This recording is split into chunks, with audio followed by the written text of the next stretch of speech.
welcome back to the Anime Collector. We're actually about to head to the Kengan Ashura premiere. So we've been talking about this a little bit on the podcast. It's one of those things that I just happened to see the artwork for it. It really spoke to me, and I've been bringing it up. And we've got the benefit of being able to see it at Anime Expo. So that's what we're up to right now. Caught up with Augie, and we are heading into the Kengan Ashura premiere right now. I just want to get a shot of how close we are. Yeah. Every other premiere we've gone to in here, this whole thing has been filled up before we even get in here. Yeah.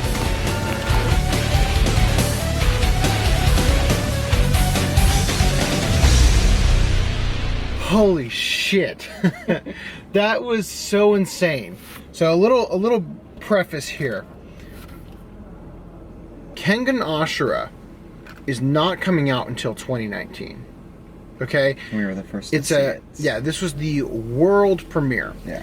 We saw, weirdly, episodes 2 and 3. And if I'm not mistaken, they had said that in episode 1, the one guy that is sort of the manager of Oma had met him, saw him fighting, sort of became his manager, and so it's kind of like the origin story. But then they also said that episodes 2 and 3 chronologically take place before episode 1, didn't they?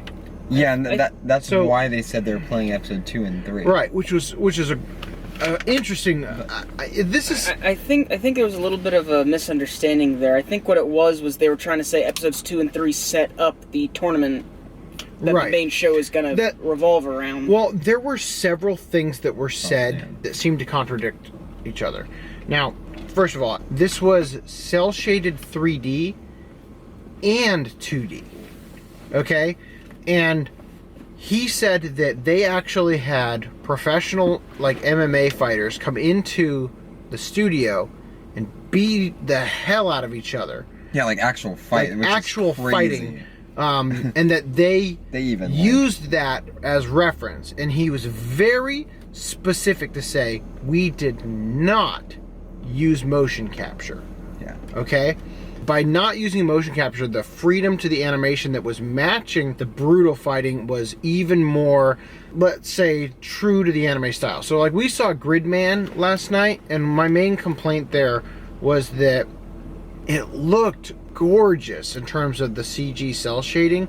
It looked like 2D animation in the way it looked, but in the way it moved, it was betrayed by the 3D, and it really, unfortunately, I thought weakened the overall experience of Gridman. There were some wonky scenes, and I would love to hear that they're gonna clean it up before 2019 release a little bit, because I'd love to watch this again. Where, for instance, in another CG Netflix series, Ajin, the girl with the black hair, every once in a while she looks really wonky, you know? But it's a little bit more consistent, right? But there's a girl in this that has pink hair, and there were some scenes where she looked wonky 3D. But then there were other scenes where you're like, is this 2D? You know, like, it was so well captured. Yeah, no, I agree with that. You couldn't tell. And something that just hit me in the middle of it that blew my mind was based just simply on how muscular the characters are, how much detail there is in all the definition on their muscles. You know that it's not hand-drawn. Yeah. You know that it's not, okay? But then midway through, it just hit me, holy shit, look at their hair. Yeah. Did you notice that? Like, there was one shot where I realized that Oma's hair gave it away, that it was 3D. After that, every other scene, all of a sudden it just hit me like, are they drawing the hair on? Like, it looks so perfect. Yeah. It looks so anime perfect. Not necessarily the face. For some reason, his face in particular, the main character's face, because he is so ripped, he's got all these angles, right? And the way the shading is very drastic over the different, you know, curves of the body. But then his face is like flat shaded. That there were a lot of shots where his face looked a little weird. Some of them looked great.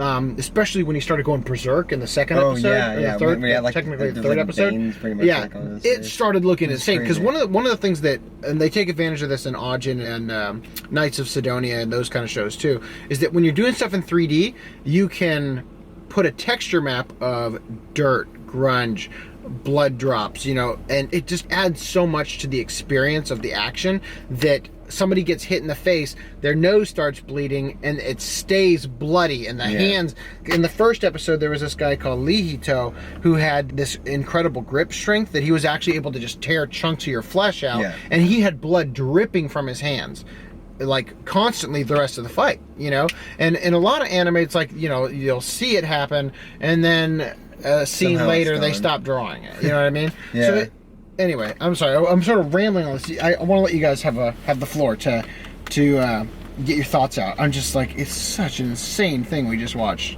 Well, I was gonna let Dan go first. Go ahead. Then something like he had. I'm hooked. Yeah. I'll watch it. The whole thing when it comes out. When we first learned that it's coming out in 2019, I was like, oh, this is so cool. We get to see it before everybody else. And now it's like, holy crap, I have to wait till 2019 to watch the rest of it. Yeah. Yeah, it definitely leaves you wanting more. Yeah. Definitely. Oh gosh, and what's crazy about it is that it's coming out at the same time that the new Baki anime is sort of being made, and it's like that sort of competition of shows competing with each other or movies coming out on the same opening weekend and competing with each other. This is going to be an intense thing to watch, and I gotta say I'm really looking forward to it. Yeah, I mean it looked really good. I liked the detail. Like seriously, that's all I really was thinking about was the detail and the characters, like the muscles and stuff, and just the shading and stuff. The way you were talking about, it was great, and it like. Proportion wise, everything was. The only problem with it, I wish it had been a movie instead of a show. I remember, you were telling me that before. Well, but for different reasons before I saw it. I wish it had been a movie instead of a show because the fighters, from a technical standpoint, they were masterfully crafted and meticulously handled so that from basically any angle you could get what you needed out of them. But some of the background characters and even some of the other main characters did not get nearly as much care. Yeah. The background characters especially, they kind of stuck out like a sore thumb in some scenes. Yeah. Like I said, it's 2D and 3D, or at least I think, because that's how crazy it was. Again, when we saw Gridman, I'm just thinking like, I didn't really like how they went full 3D in terms of the movement and even like the camera moves and the angles and stuff. But with this, they really tried to give it a style that you could believe could be done in 2D, but with so much freaking detail that it obviously wasn't. Like fluid movement too, like really good fluid movement. It was really good. My jaw practically hit the floor with how well. Some of the scenes are a little wonky, just like any of these 3D things. And again, just to get back to my main point, the reason I wanted it to be a movie, I would have preferred it to be a movie, is because all of the characters, every shot, would have gotten as much care to be perfect as the fight scenes.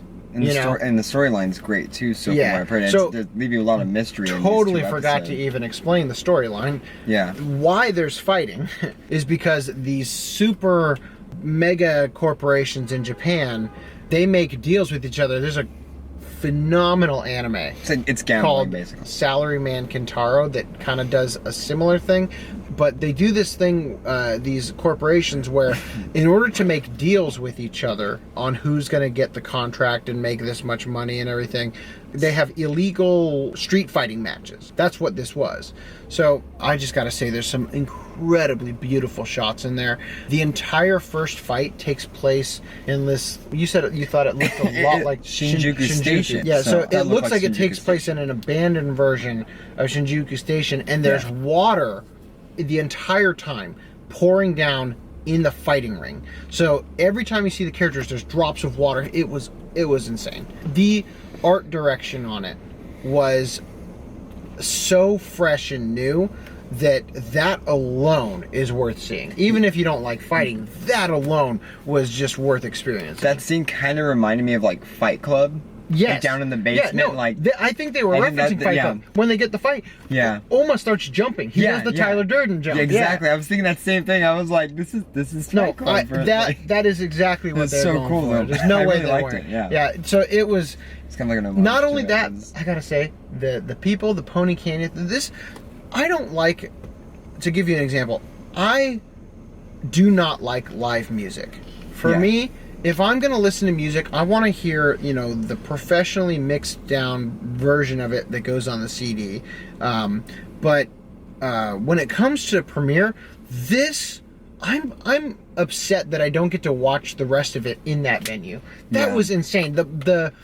We had a problem with Gridman being incredibly loud, like to where like my ears are ringing. Like it was uncomfortable, and we were in the back for Gridman. Yeah. We were in row 3 for this, and it was like we were getting assaulted by the noise, but in a way where it didn't hurt your ears. It just felt like it was hitting you. Hit the vibration. It felt like it was hitting you in the chest. Yeah. So as you're watching it, it's like it was palpable. It was like you were at the match watching it happen. You could feel like every punch is like it was incredible. It was the sound design just unbelievable. I can't say enough about it. If we were in the front like that during Gridman, I think we would have had to walk out. I might be deaf. I might be deaf if I had been there like that for Gridman. It would have been so bad.